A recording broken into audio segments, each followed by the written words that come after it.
Hi everyone, thank you guys so very much for tuning in to a Talk to Member once again this week. I truly appreciate it. My name is Janelle. Let's go ahead and dive right into the message. So the message that I'm bringing to you guys today is basically based upon what my pastor talked about last week as I attended church, and he was talking about the sibling issue between Isaac and Ishmael, and how we have basically three different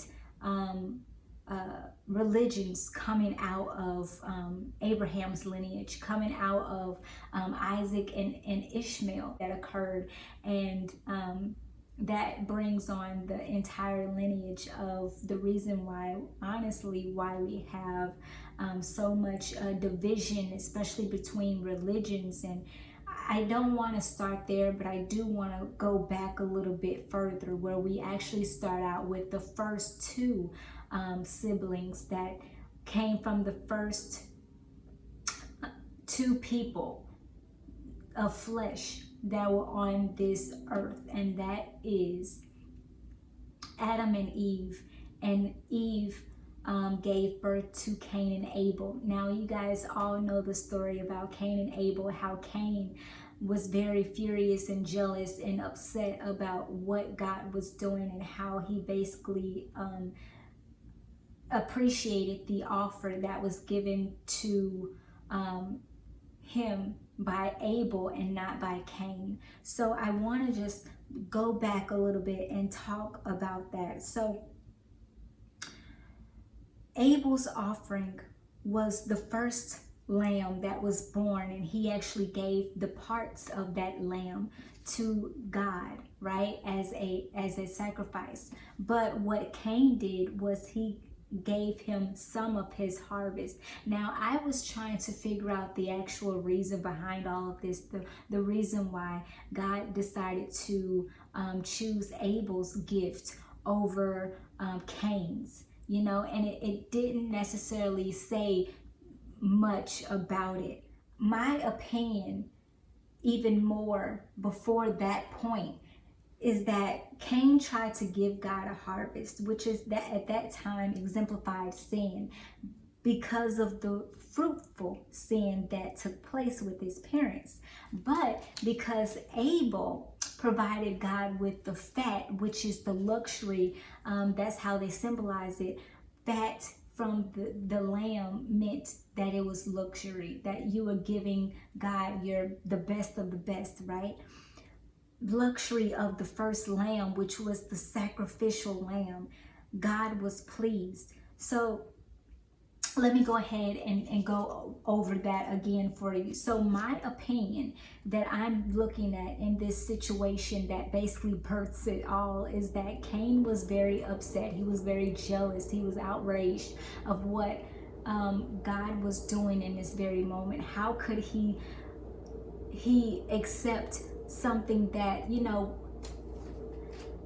we both gave him a sacrifice, and you would think that both of us, what we gave him was good enough, but it wasn't good enough from Cain. It was good enough from Abel, and Cain despised that. He was so upset that he decided to go ahead and kill his only brother.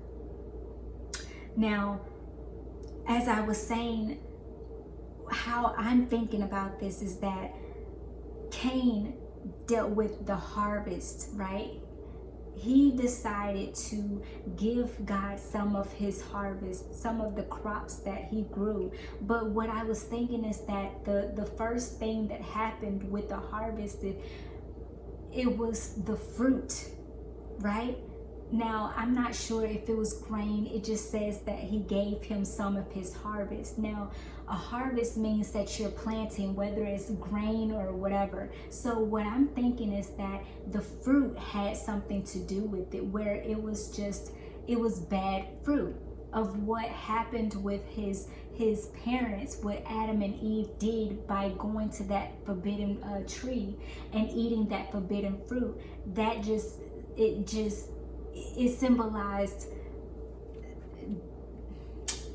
It symbolized a closed door. It symbolized sin. right? It symbolized a closed door from God, right?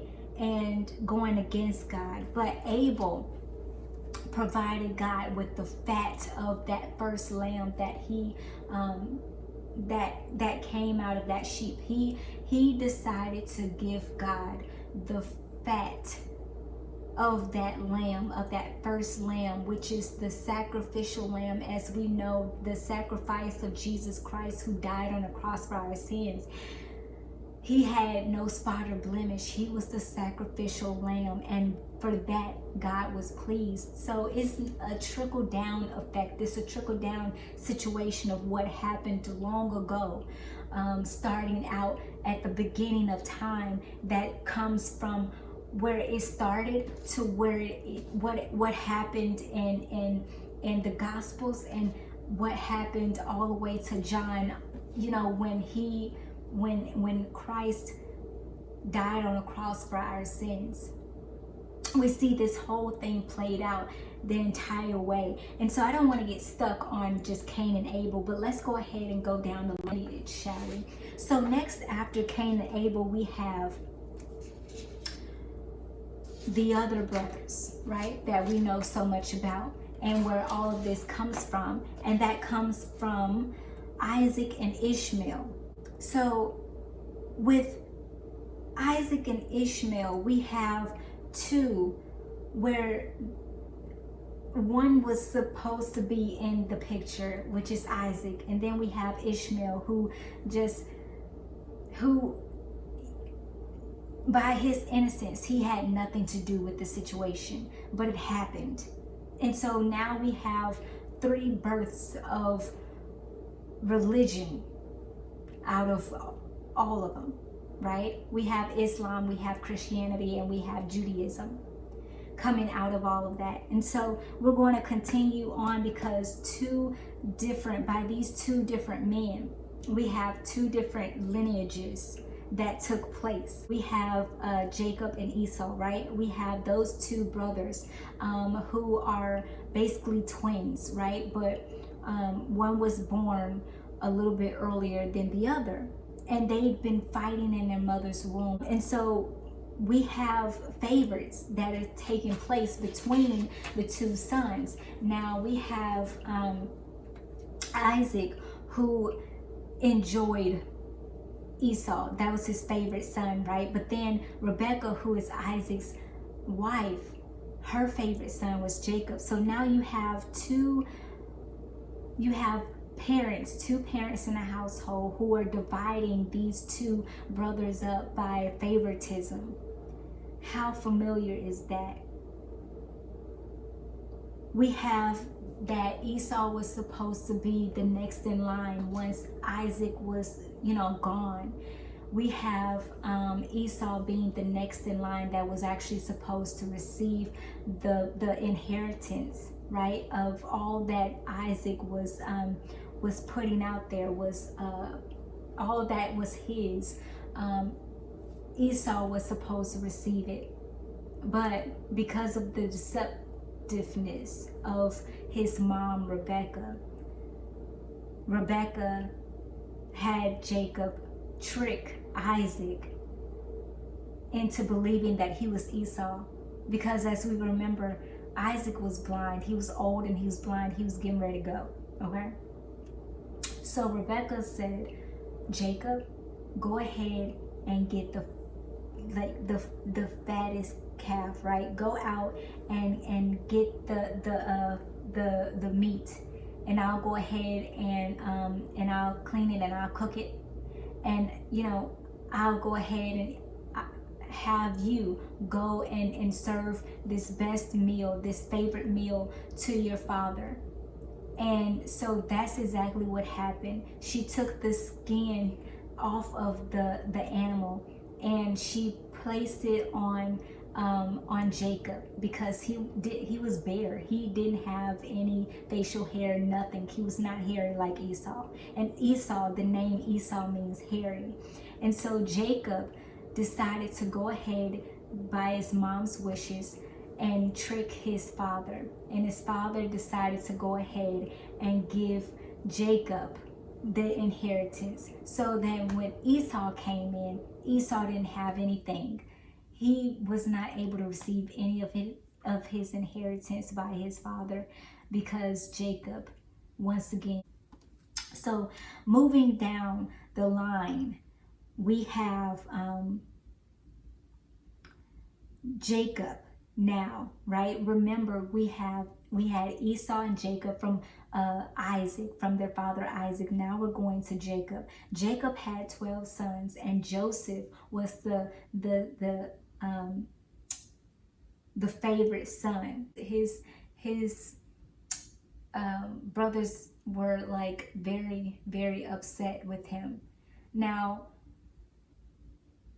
before I continue on with that story, let me just go back a little bit further and let you guys know who Joseph's mom is. So you have two sisters who become the wives of Jacob. Those two sisters are called, their names are Leah and Rachel. So you have Leah and Rachel, and you have Jacob actually going to Leah and Rachel's father, and he sees Rachel, and he's head over heels for Rachel, right? And he wants to basically marry her. He wants to do anything and everything he possibly can to marry this woman because he loves her so much. But her father says, you know what, you're going to have to work for me for 7 years. And so that's exactly what he did. He works for him for 7 years, and he's saying, okay, you know, I worked here for you. Can I please have your daughter's hand in marriage? The husband, the dad says, you know what, you're going to have to work for me for 7 more years. And so this continues on, and so the father finally gives him his wife, but it's not Rachel. It's actually Leah, who is her sister. Now, Jacob is very upset about this because he didn't want Leah. He didn't find her attractive. He didn't want her. But now he has her as his first wife. Years go by after this, and Rachel is finally his wife. But here you have a sibling rivalry between two sisters, where Leah is now in the position where she is the first wife and she's having all of these kids. They have like the worst relationship ever because they're trying to go at getting their husband's attention. They're trying to have as many children as they possibly can. And eventually what happens is Rachel only ends up, as I've read, only ended up with 2 sons who are the last of, the 12, which is Joseph and Benjamin. And Leah has, all of the other children. Why? Because Rachel was very upset with what was going on. So therefore she lashed out at Leah because Leah was the least favorite. Leah ended up having all of those children. She had 10 kids. The Lord kept blessing her because Rachel was upset that she was not the favorite, that she was the one that was put really on the back burner because of her outburst, because of her relationship with her sister. Now, this is not her being the favorite or not being the favorite with her husband, but this is her not being the favorite with God. See, God has the final say in any situation. So you have to remember how you treat others. It doesn't matter if you treated them differently a long time ago and you think because time has passed that it's water under the bridge. No, God is going to allow that same situation that happened years ago to resurface so that you're able to take care of that situation accordingly. that is not just water under the bridge, but it's you reconciling the situation and trying to get on track with your loved one, with your friend, with your spouse, with, you know, with your children, whomever it is. But he wants you to take that opportunity right here and right now to apologize, to confess what you have done in the past, and right the wrongs, right? So that's what happened with those two. And then you have, coming out of their own family, you have Joseph being the favorite of Jacob. Why? Because Joseph was the son from whom Jacob loved the most. He loved both of them, but he didn't love them equally.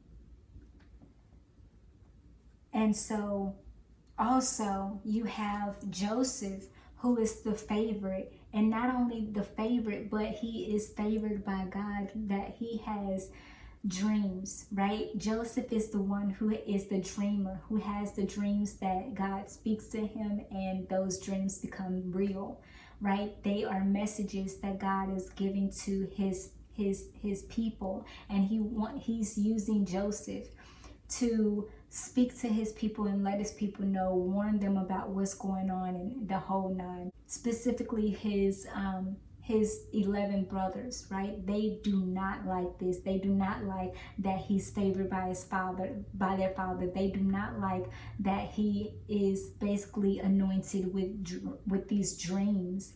So therefore they decide to sell him into slavery in Egypt. And he becomes, at the end, the second in to the throne, Pharaoh's right-hand man. And who do they bow to? Who do his family bow to? They bow to Joseph. Let's think about this. We have this entire lineage starting out from Cain and Abel, of what was happening, what was going on.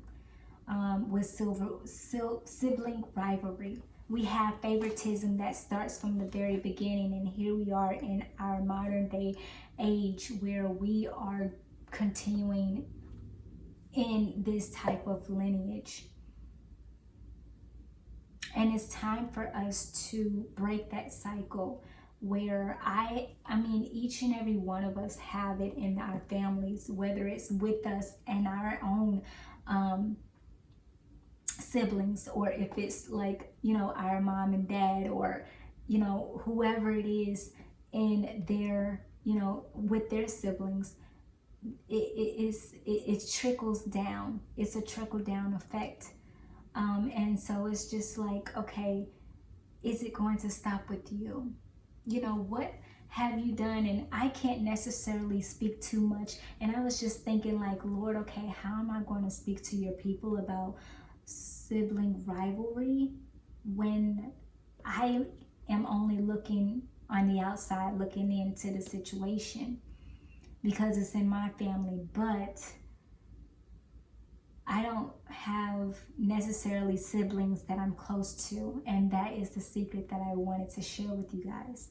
I am not the only child.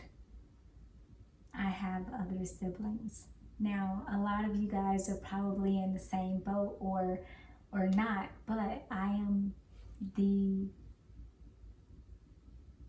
I would say, the 7th of 8.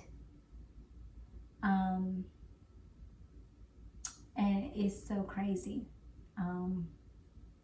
When I first heard about it, I was just so excited, but then reality set in as time went by that I probably wouldn't meet them.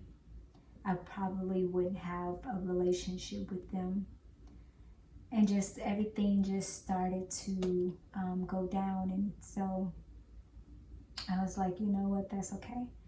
And then I kind of resented them a little bit because they had a better relationship with our dad than I had with our dad. and they had a relationship with each other that I didn't have with them, and I felt like I was out of place. And it took a very long time for me to get to the point where I would not dawn on it, but let it go. So here I am, and that is my story. But it does not stop there, because before I finish up, I do want to go ahead and let you guys know at this very moment to reconcile any differences that you have with your siblings. Don't harp on the issue that happened a long time ago. A lot of times rivalries happen, they stem from a long time ago when you guys were like in diapers. And what are you, like in your 20s, 30s, 50s, 60s, and you're still having the same problem? You shouldn't harp on something that long. You shouldn't harp on something at all. You shouldn't go to bed angry, as it says in a word. You shouldn't do that. You should pray about it. You should talk to them about it. You should have a deep conversation. You should own up to your mistakes, because obviously both of you guys are wrong. There's no right or wrong in the situation. There's no person that is that gets away scot-free. There's something that's very deep that you guys need to understand and dive into, so that it stops with you. Because if it continues, you cannot be upset with the next generation that comes after you, and they have siblings and they act the same way that you act with your siblings. Or if it's your children or whatever, you have to be the example. And so what I see with my own eyes, I'm like, I don't want that for my kids. I don't want that with my siblings. When I finally met my siblings for the first time, I met 3 out of the rest of them, because they don't live in the area, but I met 3 of them, and they were so nice. But it would definitely take so much time, so many years, to get to that point where I'm comfortable. Because at that time I wasn't comfortable. I was just meeting them for the very first time, and we were just trying to figure out like how we looked like each other and how we favored each other, like what our mannerisms were, and the whole 9, right? And it was so good to see them, but then it also felt weird, and it felt like I was separated, and it felt like there was so many different emotions, because here I am meeting these people for the very first time. And I didn't like it, and I didn't want to continue on with the relationship, because I just felt like there's a void already. Why continue on? But if I have the opportunity, once again, I'm here telling you guys right at this very moment, as God is my witness, that I would be honored and very happy to have a relationship with my siblings, all 7 of them, to get to know them and understand who they are in their own individual ways. So let's go ahead and finish this out. I want to go ahead and take you guys to 2 scriptures. One coming from James chapter 3 verse 8, and it says, "With our tongues we bless God our Father. With the same tongues we curse the very men and women He made in His image." What does that tell us? That we need to be careful how we treat others. Because as I read earlier, if you guys caught a little bit of it, that with Cain, going back to Cain and Abel, with Cain's lineage, he had, he got married, he had kids, the whole nine, right? But each and every one of them were sinners galore, right? They were murderers, they were adulterers, they did all of the negative things you could ever think of because of what Cain did to his brother. And it came to bite Cain in the butt.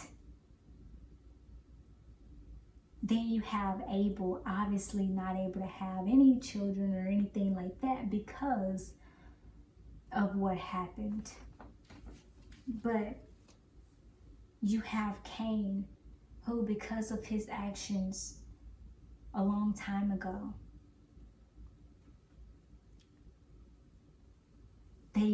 that horrible lineage coming out of Cain, that horrible lineage was honestly knocking at death's door each and every step of the way because of an action that he took long ago. The next one is coming from James chapter 3, verse 13 and 16. It says, "Do you want to be counted wise, to build a reputation for wisdom? Here's what you do. Live well, live wisely, and live humbly." Verse 16, "Whenever you're trying to look better than others or get the better of others, things fall apart and everyone ends up at the other's throats." And I see that all the time, especially with siblings, that whenever you try to do something harm, put another person under, thinking that you're better, trying to get at them in an evil, conniving way, you end up messing up yourself. So I am telling you this, not to do any of that. Don't allow this to come back and bite you, because karma, or as we like to call it here in the modern day, karma, but in actuality is God that is the judge, who is letting you know that because you did something a long time ago that was wrong, this is your consequence.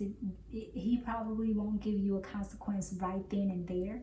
He gives you time and an opportunity to turn and repent and confess. But if you don't do that, watch out, because you're going to get exactly what's coming to you because of what you did in the past. And I know you don't want that, and I don't want that for you. So I pray that you take this into consideration and get yourself together, and just pray and confess of what, and forgive, and to love your family.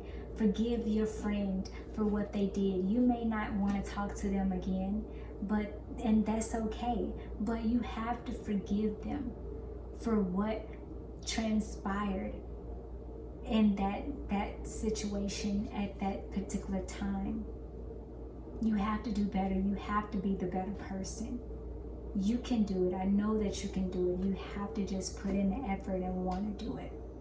So I pray that you guys receive something from this message. I know that it was kind of deep, but I pray that you guys receive something from this message, and I'll talk to you guys very soon. Until then, thank you guys so very much.